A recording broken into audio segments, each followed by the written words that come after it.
Sebuah jalinan kasih kisah Winnie dan Laskar. Winnie dan Laskar punya kisah cinta. Sederhana tapi sangat dalam. Mata mereka bertemu, jiwa mereka menyatu. Sebuah janji tanpa kata terucap. Mereka membangun hidup bersama, sedikit demi sedikit, impian. Tawa mereka menggema di rumah kecil mereka bagai alunan lagu kebahagiaan. Hati mereka berdetak seirama. Cinta adalah udara yang mereka hirup. Setiap hari menjadi bukti ikatan mereka, ikatan yang tak terpatahkan. Hidup mereka tidak mewah, tidak ada harta menghiasi dinding, tapi kebahagiaan selalu menemani. Mereka menemukan bahagia dalam hal sederhana, secangkir teh bersama di pagi hari, hangatnya mentari di wajah mereka. Laskar sering membawakan Winnie setangkai bunga liar, hadiah kecil penuh makna. Senyum Winnie adalah hadiah terindah baginya.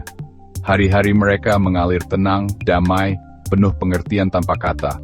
Mereka tak butuh banyak karena mereka saling memiliki. Lalu hadirlah Eureka, putri tercinta mereka. Dia bagai bintang kecil menerangi dunia mereka. Tawanya menular dan tangan mungilnya menggenggam masa depan mereka. Winnie menyanyikan lagu Nina Bobo, lembut, merdu. Laskar menceritakan dongeng ksatria pemberani dan negeri ajaib. Rumah mereka yang dulu sepi, kini ramai dengan semangat baru. Eureka menjadi pusat dunia mereka, lingkaran cinta yang sempurna. Cinta mereka padanya tak terbatas. Mereka melihat Eureka tumbuh, setiap pencapaiannya dirayakan, langkah pertamanya, kata pertamanya. Winnie dan Laskar sangat menghargai saat-saat itu, menyimpannya erat di hati. Mereka memimpikan masa depan cerah penuh harapan. Mereka ingin Eureka menjadi anak yang baik hati, kuat, dan tahu bahwa ia sangat dicintai. Cinta mereka adalah perisai, melindunginya, membimbingnya. Keluarga mereka lengkap, dunia kecil yang sempurna. Saat bayangan memanjang datangnya penyakit, suatu hari bayangan mulai merayap. Winnie merasa lelah terus-menerus, ada perubahan kecil. Awalnya dia tidak peduli, cuma capek, pikirnya. Hidup kan sibuk. Tapi rasa lelah itu terus menempel seperti tamu tak diundang. Semangatnya yang biasa ceria mulai meredup. Batuk kecil muncul, lalu rasa sakit yang tak hilang-hilang. Laskar menyadarinya, keningnya berkerut cemas. Dia melihat wajah Winnie pucat, bahunya sedikit terkulai. Ada yang tidak beres. Mereka pergi ke dokter dengan sedikit harapan di hati. Tapi kabarnya berat. Winnie sakit parah. Kata-kata itu bagai batu menghancurkan dunia mereka yang damai. Rasa takut, dingin dan menusuk menghujam Laskar. Dia menggenggam erat tangan Winnie. Tangan Winnie gemetar di genggamannya. Dokter bicara soal pengobatan, soal tantangan di depan. Kebahagiaan sederhana yang mereka kenal tiba-tiba terasa rapuh. Rumah mereka yang dulu penuh tawa, kini dihuni tamu pendiam yang cemas. Masa depan menjadi jalan yang tak diketahui. Penyakit itu menggerogoti Winnie, cepat tanpa ampun. Kekuatannya berkurang. Wanita ceria yang Laskar kenal mulai memudar. Langkahnya melambat, suaranya yang dulu merdu, kini makin pelan. Rasa sakit fisiknya luar biasa. Kadang dia hampir tak bisa bangun dari tempat tidur. Tapi semangatnya berjuang demi Laskar, demi Eureka. Dia mencoba tersenyum, menenangkan, tapi matanya menunjukkan perjuangan di dalam. Bayangan di cermin terasa asing. Beban perasaan menekan keluarga itu. Hati Laskar sakit karena sedih dan tak berdaya. Dia mencoba tegar demi Winnie, demi Eureka. Tapi malam hari, air mata jatuh tanpa suara. Eureka, kecil dan polos, merasakan perubahan. Ibunya berbeda, ayahnya sedih. Tawa di rumah mereka digantikan bisikan pelan dan pandangan khawatir. Dia tidak mengerti sepenuhnya, tapi dia merasakan perubahan itu. Kegelapan yang mendekat, ketakutan yang tak terucap. Kesetiaan hati yang tak goyah, pengabdian Laskar. Laskar menjadi sandaran Winnie yang tak tergoyahkan. Dia adalah batu karangnya, kehadirannya selalu ada. Dia belajar memberikan obat, menyejukkan keningnya yang demam. Malam tanpa tidur jadi biasa baginya. Dia menjaganya, mendengarkan napasnya, berdoa untuk keajaiban. Cintanya pada Winnie semakin dalam, berubah menjadi perlindungan yang kuat. Dia tak akan membiarkannya menghadapi ini sendirian. Dia perisainya melawan badai. Pengabdiannya tak terbatas. Dia membagi waktu antara pekerjaan, tanggung jawab, dan perawatan intensif Winnie. Kadang rasa lelah hampir mengalahkannya. Tapi sekali melihat Winnie yang lemah, sekali menyentuh tangannya, kekuatannya pulih kembali. Dia membacakan puisi kesukaannya, mengulang kenangan terindah mereka, dan mengisi kamar dengan musik lembut, mencoba memberi kenyamanan, mencoba mengurangi sakitnya. Cintanya adalah bahasa perhatian tanpa kata. Setiap tindakannya penuh makna. Dia membisikkan kata-kata harapan. Di tengah sakit dan ketidakpastian, saat-saat penuh kelembutan muncul. Winnie berusaha tersenyum lemah. Matanya bersinar dengan rasa terima kasih yang tak terucap. Laskar memeluknya erat, lembut, seolah Winnie adalah porselen paling berharga. Dia memandikannya, menyuapinya, menyisir rambutnya. Semua itu adalah tindakan cinta yang tulus. Dia tidak pernah mengeluh. Dia tidak pernah goyah. Komitmennya mutlak. Dia merasakan cinta Laskar menyelimutinya. Pelukan hangat yang menenangkan. Yurika memperhatikan ayahnya. Dia melihat perhatiannya yang tak kenal lelah, tangan lembutnya, kata-kata halusnya. Dia tidak mengerti sepenuhnya beratnya situasi, tapi dia mengerti cinta. Dia melihatnya di mata ayahnya, di setiap sentuhannya. Dia membawakan ibunya gambar-gambar kecil, bunga-bunga cerah, matahari tersenyum.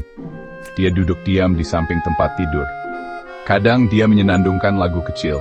Kehadirannya yang polos adalah cahaya kecil, pengingat akan hidup yang mereka sayangi. Dia belajar tentang kesetiaan, diam-diam, secara mendalam. Bagian 4, perpisahan yang tak terhindarkan. Dua jiwa bersatu dalam keabadian. Kondisi Winnie terus memburuk. Kunjungan ke rumah sakit makin sering, makin lama. Bau obat yang khas menempel pada mereka. Harapan menipis, seperti nyala lilin ditiup angin kencang. Laskar tetap di sisinya, siang dan malam. Dia menolak meninggalkannya. Dia berpegang pada setiap detik berharga, setiap pandangan sekilas, setiap kata yang terbisik. Dokter memberi simpati, tapi tak ada lagi harapan. Pertarungan hampir berakhir. Hatinya terasa berat. Yurika datang menjenguk, wajah kecilnya menunjukkan kebingungan dan kesedihan. Dia membawakan Winnie boneka kesayangannya atau buku cerita. "Mama, kapan Mama pulang?" tanyanya, suara polosnya menggema pilu di kamar yang sunyi. Winnie mencoba tersenyum, menenangkannya. "Sebentar lagi, sayang," bisiknya. Laskar menahan air mata. Menjelaskan pada Yurika adalah bagian tersulit. Dia mencoba melindunginya, tapi kenyataan adalah bayangan yang mengancam. Ini masa yang sulit bagi semua orang. Saat-saat terakhir tiba dengan tenang. Winnie berbaring di pelukan Laskar, napasnya pendek. Matanya meski lemah, menatap Laskar, penuh cinta, kenangan bersama, kehidupan yang dijalani sepenuhnya walau terlalu singkat. "Aku cinta kamu," bisiknya, suaranya hampir tak terdengar, "selamanya." Laskar memeluknya lebih erat. "Aku juga cinta kamu, Winnie," ucapnya tercekat, selalu. Setetes air mata mengalir di pipinya. Lalu dia diam tak bergerak. Jiwanya pergi, meninggalkan kekosongan yang menyakitkan. Dunia Laskar runtuh. Cinta sejatinya telah tiada. Sebagian dirinya ikut pergi. Kesedihan bagai ombak yang menyesakkan. Dia merasakan sakit luar biasa di dadanya. Hatinya benar-benar hancur. Hanya beberapa jam kemudian, saat matahari mulai terbenam, Laskar pun menutup matanya. Hatinya tak sanggup menahan perpisahan berhenti begitu saja. Dia menyusul Winnie-nya, sesuai janji mereka yang tak terucap, sehidup semati. Pramodamdap, Isesinto I'm a Parkenshi. Bagian 5, bisikan angin, warisan abadi Yurika. Dunia Yurika berubah selamanya. Dia tinggal bersama neneknya. Rumah neneknya baik, tapi sepi. Sangat sepi. Tawa orang tuanya hilang. Pelukan hangat mereka. Dongeng malam mereka. Dia kini yatim piatu. Kata yang terlalu besar, terlalu berat untuk bahu kecilnya. Dia sangat merindukan mereka. Rasa sakit di hati kecilnya yang tak pernah benar-benar hilang. Dia membawa ketiadaan mereka, teman pendiamnya. Hidup terasa berbeda sekarang. Dia sering bertanya pada neneknya. Pertanyaan polos yang menyayat hati. "Mama sama Papa pergi kemana? Apa mereka jadi bintang sekarang? Apa mereka bisa lihat aku?" Neneknya akan memeluknya erat. Dia menjelaskan tentang surga, tentang tempat di mana tak ada lagi rasa sakit, di mana Winnie dan Laskar bersama, bahagia. Yurika mendengarkan, keningnya berkerut berpikir. Dia mencoba mengerti. Dia mencoba tegar seperti yang selalu papa katakan, tapi itu sulit. Yurika menemukan hiburan dalam menggambar dan menulis. Dia menggambar keluarganya, mamanya, papanya, dirinya. Selalu tersenyum, selalu bersama. Di bawah matahari cerah yang gembira, dia menulis surat untuk mereka. Kata-kata sederhana, penuh cinta, penuh rindu. Mama dan papa tersayang begitu mulai. Dia bercerita tentang harinya, teman-temannya, mimpinya. Dia melipat surat itu hati-hati dan meletakkannya di dekat jendela, berharap angin membawanya ke bintang-bintang. Tahun-tahun berlalu, Yurika tumbuh dewasa. Dia membawa cinta orang tuanya di dalam dirinya, kekuatan yang tenang, kebaikan yang lembut.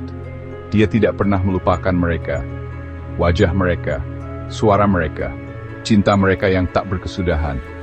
Kadang di malam yang cerah dia menatap bintang-bintang. Dia membayangkan Winnie dan Laskar melihat ke bawah, tersenyum.